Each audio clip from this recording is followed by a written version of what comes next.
നമ്മൾ ഇന്ന് സംസാരിക്കുന്നത് ഉസ്ബെക്കിസ്ഥാനിലെ പ്രധാനപ്പെട്ട ഒരു യൂണിവേഴ്സിറ്റി ആയിട്ടുള്ള സമർഖണ്ഡ് സ്റ്റേറ്റ് മെഡിക്കൽ യൂണിവേഴ്സിറ്റിയെ കുറിച്ചിട്ടാണ്. നമുക്കറിയാം, ഇന്ത്യൻ സ്റ്റുഡൻസ് MBBS അബ്രോഡ് ചെയ്യാൻ വേണ്ടിയിട്ട് പ്രിഫർ ചെയ്യുന്ന രാജ്യങ്ങളിൽ പ്രധാനപ്പെട്ട ഒരു രാജ്യമാണ് ഉസ്ബെക്കിസ്ഥാൻ എന്ന് പറയുന്നത്. എന്തായിരിക്കും കാരണം? അതായത് വളരെ ലോ ബഡ്ജറ്റിൽ ക്വാളിറ്റിയുള്ള എഡ്യൂക്കേഷൻ, പ്രത്യേകിച്ച് എല്ലാവിധത്തിലുള്ള റെക്കഗ്നേഷനോടും കൂടിയിട്ടുള്ള ഒരു പഠനം പൂർത്തിയാക്കാൻ കഴിയുമെന്നുള്ളത് തന്നെയാണ് ഇതിൻ്റെ പ്രധാനപ്പെട്ട ഒരു കാരണം. അപ്പോൾ നമ്മൾ സമർഖണ്ഡ് സ്റ്റേറ്റ് മെഡിക്കൽ യൂണിവേഴ്സിറ്റിയെ കുറിച്ച് പറയുകയാണെങ്കിൽ, യൂണിവേഴ്സിറ്റി ലൊക്കേറ്റ് ചെയ്തിരിക്കുന്നത് സമർഖണ്ഡ് എന്ന് പറയുന്ന വളരെ ഹിസ്റ്റോറിക്കലി ഇമ്പോർട്ടൻ്റ് ആയിട്ടുള്ള, അതുപോലെ തന്നെ നല്ലൊരു ടൂറിസ്റ്റ് സ്പോട്ടും കൂടിയായിട്ടുള്ള സേഫ് ആയിട്ടുള്ള ഒരു സ്പോട്ടിലാണ്. നമ്മുടെ ഇന്ത്യൻ സ്റ്റുഡൻസ്, പ്രത്യേകിച്ച് യുക്രൈനിലൊക്കെ പഠിച്ചുകൊണ്ടിരുന്ന സ്റ്റുഡൻസ്, വാറിനൊക്കെ ശേഷം അവർ റീലൊക്കേറ്റ് ചെയ്യാൻ വേണ്ടിയിട്ട് വളരെയധികം പ്രിഫർ ചെയ്തിട്ടുള്ള യൂണിവേഴ്സിറ്റി കൂടിയാണ് സമർഖണ്ഡ് സ്റ്റേറ്റ് മെഡിക്കൽ യൂണിവേഴ്സിറ്റി. ഇവിടെ ഒരുപാട് ഇന്ത്യൻ സ്റ്റുഡൻസ് പഠിക്കുന്നുണ്ട് എന്ന് മാത്രമല്ല, ടീച്ചേഴ്സും ഇന്ത്യൻ ടീച്ചേഴ്സ് ഒരുപാട് വർക്ക് ചെയ്യുന്ന ഒരു യൂണിവേഴ്സിറ്റിയും കൂടിയാണ്. നമുക്കറിയാം, വിദേശ രാജ്യങ്ങളിൽ MBBS പഠനത്തിന് വേണ്ടി പോകുന്ന സ്റ്റുഡൻസ് ആണെങ്കിലും അവരുടെ പാരൻസ് ആണെങ്കിലും ഒക്കെ ഏറ്റവും കൂടുതൽ വറീഡ് ആവുന്ന ഒരു ഭാഗം എന്ന് പറയുന്നത് അതിൻ്റെ ഒരു റെക്കഗ്നേഷൻ, അതുപോലെ തന്നെ അക്രഡിറ്റേഷൻ, അതിനെ സംബന്ധിച്ചിട്ടാണ്. അപ്പോൾ സമർഖണ്ഡ് സ്റ്റേറ്റ് മെഡിക്കൽ യൂണിവേഴ്സിറ്റിയെ കുറിച്ച് പറയുകയാണെങ്കിൽ WHO അപ്രൂവ്ഡ് ആയിട്ടുള്ള യൂണിവേഴ്സിറ്റിയാണ്. NMC ഗൈഡ് ലൈൻസ് എല്ലാം തന്നെ ഫോളോ ചെയ്യുന്നുണ്ട്. അതുപോലെ തന്നെ WDOMS ലിസ്റ്റ് ചെയ്യപ്പെട്ട യൂണിവേഴ്സിറ്റിയാണ്. ECFMGയുടെ അക്രഡിറ്റേഷൻ ഉണ്ട്. അതുകൊണ്ട് തന്നെ നമുക്ക് അക്കാര്യത്തിൽ ഒരു പേടിയും ആവശ്യമില്ല. കാരണം ഈ സമർഖണ്ഡ് സ്റ്റേറ്റ് മെഡിക്കൽ യൂണിവേഴ്സിറ്റിയിൽ നിന്ന് പഠിച്ചിറങ്ങിയ കുട്ടികളെ സംബന്ധിച്ചിടത്തോളം അവർക്ക് ഇന്ത്യയിൽ വന്നിട്ട് ഇന്ത്യയുടെ FMGE അല്ലെങ്കിൽ നെക്സ്റ്റ് എന്നറിയപ്പെടുന്ന എക്സാം എഴുതി ഇന്ത്യയിൽ പ്രാക്ടീസ് ചെയ്യാം. അതുപോലെ തന്നെ UK പോകണമെങ്കിൽ പ്ലാബ് എഴുതാം, US പോകണമെങ്കിൽ USMLE എഴുതാം. ഇതിനൊക്കെയുള്ള എലിജിബിലിറ്റി ഈ കുട്ടികൾക്ക് ഉണ്ടായിരിക്കും. പിന്നെ NMC ഗൈഡ് ലൈൻസ് ആയിട്ടുള്ള കോഴ്സ് ഡ്യൂറേഷൻ, അതായത് 5 year + 1 6 year MBBS ആണ് ഉസ്ബെക്കിസ്ഥാൻ ഓഫർ ചെയ്യുന്നത്. മീഡിയം ഓഫ് ഇൻസ്ട്രക്ഷൻ ഇംഗ്ലീഷ് തന്നെയാണ്.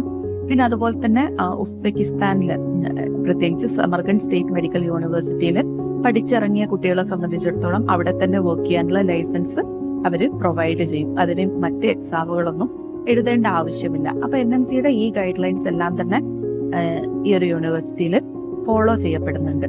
അടുത്തതായിട്ട് നമ്മൾ ബഡ്ജറ്റിനെ കുറിച്ച് പറയുകയാണെങ്കിൽ, നമുക്കറിയാം, MBBS പഠനത്തിന് വേണ്ടിയിട്ട് ഉസ്ബെക്കിസ്ഥാൻ ചൂസ് ചെയ്യാനുള്ള ഏറ്റവും പ്രധാനപ്പെട്ട കാരണം അതൊരു പോക്കറ്റ് ഫ്രണ്ട്ലി ആയിട്ടുള്ള ഒരു പ്രോഗ്രാമാണ്, ഇല്ലേ? നമുക്ക് നമ്മുടെ നാട്ടിലെ ഒരു പ്രൈവറ്റ് കോളേജിലൊക്കെ MBBS ചെയ്യേണ്ടി വരുന്ന ഒരു ബഡ്ജറ്റിനെ സംബന്ധിച്ചിടത്തോളം എത്രയോ കുറഞ്ഞ ചെലവിൽ നമുക്ക് ഉസ്ബെക്കിസ്ഥാനിൽ നിന്ന് 6 വർഷത്തെ MBBS പഠനം പൂർത്തിയാക്കാൻ കഴിയും. അപ്പോൾ നമ്മൾ സമർഖണ്ഡ് സ്റ്റേറ്റ് മെഡിക്കൽ യൂണിവേഴ്സിറ്റിയെ കുറിച്ച് പറയുകയാണെങ്കിൽ, നിങ്ങളുടെ ട്യൂഷൻ ഫീസും ഹോസ്റ്റൽ ഫീസും ഒക്കെ ഉൾപ്പെടെ തന്നെ നമുക്കൊരു 28 lakhs ഉള്ളിൽ ഈ ഒരു 6 വർഷത്തെ പഠനം പൂർത്തിയാക്കിയിട്ട് പുറത്തിറങ്ങാൻ കഴിയും.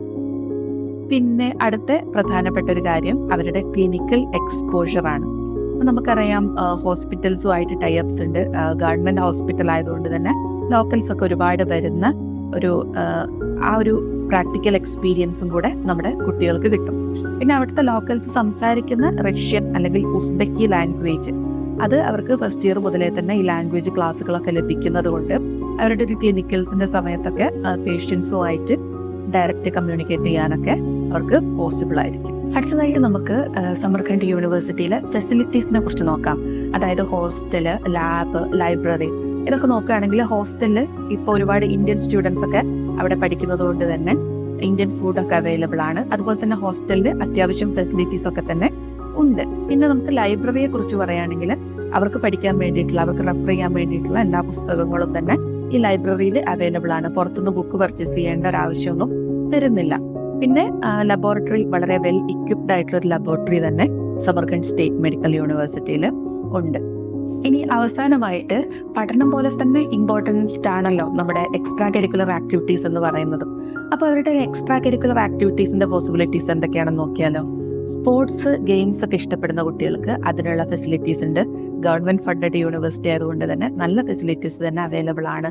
പിന്നെ ട്രാവൽ ചെയ്യാനൊക്കെ ഇഷ്ടപ്പെടുന്ന കുട്ടികൾക്ക് ഒരുപാട് എക്സ്പ്ലോർ ചെയ്യാനുള്ള പ്ലേസസും ടൂറിസ്റ്റ് സ്പോട്ടുകളും ഒക്കെ അവിടെ ഉണ്ട്. അതുപോലെ തന്നെ ഫുഡ് ഇഷ്ടപ്പെടുന്നവർക്ക് എക്സ്പ്ലോർ ചെയ്യാനുള്ള, നല്ല ഫുഡീസ് ആയിട്ടുള്ള ആളുകൾക്കൊക്കെ പറ്റിയിട്ടുള്ള ക്യൂസിൻസും ഒക്കെ അവൈലബിൾ ആണ്. അപ്പോൾ നമുക്ക് വെറും പഠനം മാത്രമല്ല, ഒരു ഓൾറൗണ്ട് ഡെവലപ്മെന്റ് തന്നെ പോസിബിൾ ആണ് സമർഖണ്ഡ് സ്റ്റേറ്റ് മെഡിക്കൽ യൂണിവേഴ്സിറ്റിയിലെ MBBS പഠനത്തിലൂടെ എന്ന് നമുക്ക് മനസ്സിലാക്കാം. അപ്പോൾ ഇനി സമർഖണ്ഡ് സ്റ്റേറ്റ് മെഡിക്കൽ യൂണിവേഴ്സിറ്റിയെ കുറിച്ചിട്ടും അതുപോലെ തന്നെ ഉസ്ബെക്കിസ്ഥാനിലെ മറ്റ് യൂണിവേഴ്സിറ്റികളെ കുറിച്ചുമൊക്കെ എന്ത് സംശയം ഉണ്ടെങ്കിലും നിങ്ങൾക്ക് ഈ വീഡിയോയുടെ താഴെ കമന്റ് ചെയ്യാവുന്നതാണ്. അതുപോലെ തന്നെ ഞങ്ങളെ കോൺടാക്ട് ചെയ്യാം സ്റ്റാൻഫോർഡ് സ്റ്റഡി അബ്രോഡ്.